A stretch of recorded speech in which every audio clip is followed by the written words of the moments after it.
You're listening to Systemic Error Podcast. The failure was designed. Trump Club calls fly infestation politically motivated as pest problems plague locations, based on an article by Nicole Charty. Trump's flea market of impunity. The story in one sentence.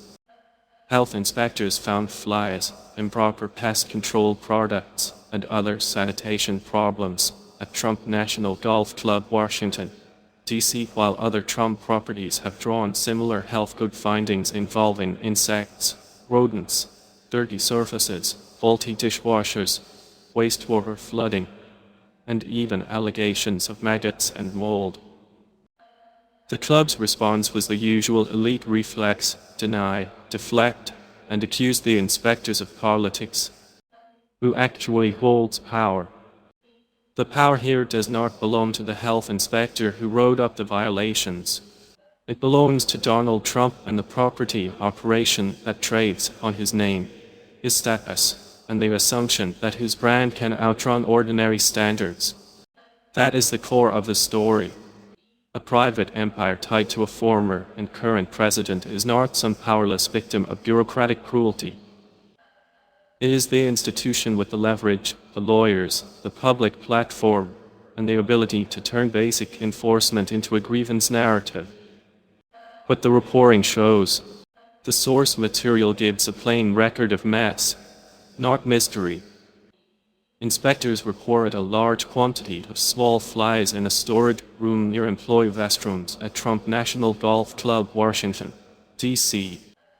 They also flagged the use and storage of pest control products not designed for a food establishment. The pattern does not stop there. Notice reports similar violations at Trump properties in Hudson Valley, Westchester, Chicago, and Bedminster. In other words, this is not a one-off lapse. It is a repeated compliance problem spread across a branded portfolio that keeps presenting itself as elite, disciplined, and above ordinary scrutiny.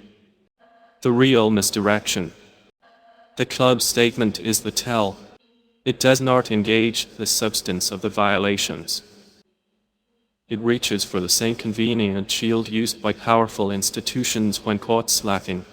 Claim the evidence is fabricated. Claim the process is political. Claim the problem is everyone else's bad faith. That is not our defense. It is misdirection. The goal is to move attention away from sanitation, maintenance, and accountability, and toward a fantasy in which enforcement itself is the scandal. That trick works because it converts a concrete failure into an abstract persecution tale. The dirt stays. The blame gets reassigned. Brand over standards. What makes this story politically useful is not the flies. It is the priority structure. Trump properties are not ordinary businesses in ordinary markets. They are political symbols wrapped around commercial operations. That means basic compliance is not just a hygiene issue. It is a test of whether the brand's claim to excellence means anything when checked against actual conditions. The answer in this reporting is no. The repeated violations suggest a familiar elite pattern. Image first, standards later, if at all. The brand is treated as the product, and the product is expected to excuse the mess behind it. The larger pattern. This is how institutional decay looks when it is protected by power. The public gets branding language, denial, and wounded performance politics. Inspectors get dismissed as partisan. Workers and customers are left with the consequences. The deeper lesson is simple. When a political empire trains people to treat accountability as persecution, rot becomes part of the business model. That is not confusion. It is governance by evasion. You've been listening to Systemic Error. Thanks to Raw Story for today's article. With the automated voice of Razak, thanks for listening.